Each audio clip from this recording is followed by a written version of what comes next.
आगामी असम विधानसभा चुनाव को लेकर कांग्रेस ने अपनी तैयारियों को तेज करते हुए उम्मीदवारों की दूसरी सूची जारी कर दी है। पार्टी ने इस सूची में कुल 23 उम्मीदवारों के नामों का ऐलान किया। इससे पहले कांग्रेस 42 उम्मीदवारों की पहली सूची जारी कर चुकी है। अब तक पार्टी की ओर से कुल 65 उम्मीदवारों के नामों का ऐलान किया जा चुका है। गठबंधन की राजनीति को ध्यान में रखते हुए कांग्रेस ने अपने सहयोगी दलों के लिए 15 सीटें छोड़ी हैं। जारी सूची के मुताबिक कांग्रेस ने गोलकगंज सीट से कार्तिक चंद्र राय, बिरसिंह जरुआ से वाजेद अली चौधरी, बिलासीपारा से अमृत बादशाह, मानकाचर से मोहिबुर रहमान, गोलपाराइस से अबुल कलाम रशीद आलम को उम्मीदवार बनाया है। इसके अलावा दुधनई एसटी से किशोर कुमार ब्रह्मा, श्रीजंगराम से निरुल इस्लाम, मंदिया से अब्दुल खालेक, चमरिया से रकीबुद्दीन अहमद, रंगिया से प्राणजीत चौधरी, दिमोरिया एससी से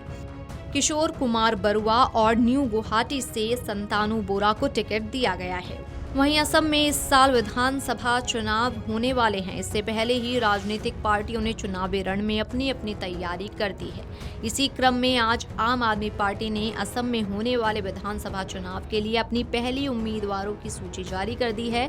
इस सूची में 14 उम्मीदवारों के नाम शामिल हैं। देश की सियासत के लिए अहम माने जाने वाले 5 राज्यों पश्चिम बंगाल, तमिलनाडु, केरल, असम और पुडुचेरी में इस साल विधानसभा चुनाव होने हैं।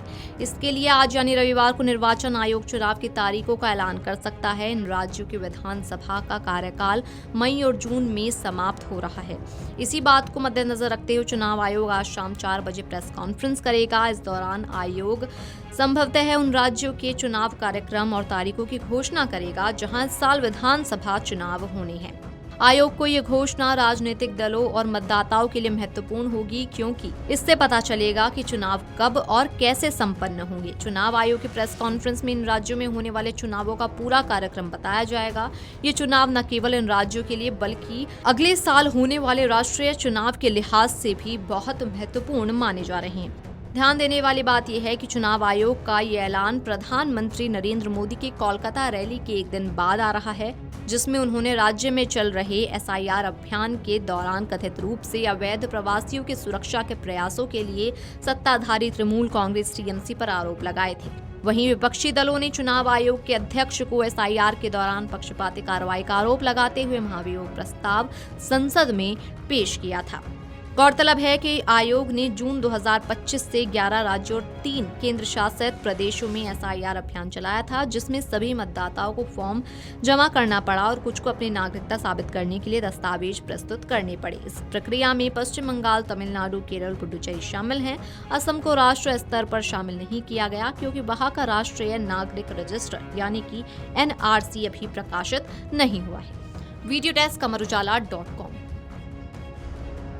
अगर आप ये वीडियो YouTube पर देख रहे हैं तो हमारे चैनल को सब्सक्राइब कर बेल आइकन दबाएं और Facebook पर देख रहे हैं तो हमारे पेज को लाइक करें।